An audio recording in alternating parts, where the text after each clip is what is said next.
Ito na. At para po sa mga nagbabagang balita, ako po si Mokong Enriquez ng Gugulat. 4 oras dahil natutulog din ang tagapagbalita. Nandito po tayo ngayon sa Dolores at aking interviewin ang mga na-addict sa gitara. Ito po, ano pong masasabi nyo? Wala. Yun lang. At ito po, ang susunod nating interviewin. Si Joser. Isa po siyang rugby boy. Ano pong masasabi ninyo?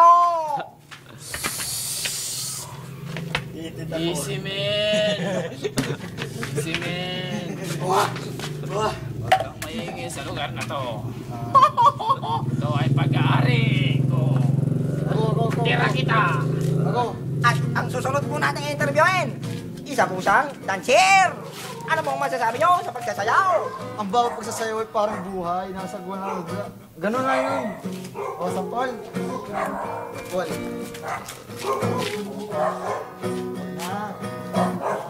At ang ating susunod na interviewin, isa pong tambay. Ito po. Ano pong masasabi ninyo?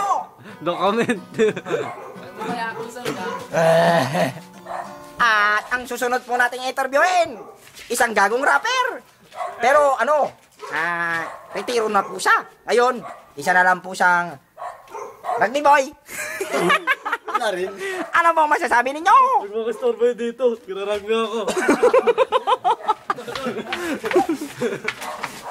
Ito po. Ayan. Boksingero. Isa pong boksingero. Tabi ka dyan, rugby boy ka! Kinaragmi ako. Huwag ka dyan. Ako muna. Anong may paglilingkod dyan sa'yo? Ba't ako maglilingkod sa'yo? Sinusweldohan mo ba ako? Ano ba ang may tatanong mo sa akin, ha? Papalaki pa ako ng mga muscle ko. Sige, tatanungin kita. Baba.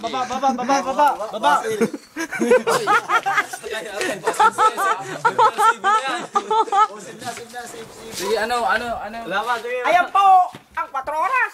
Dito sa Dolores. 4. Dito sa Dolores. Sige, Ako po, si Mokong Enriquez ng Gugulat.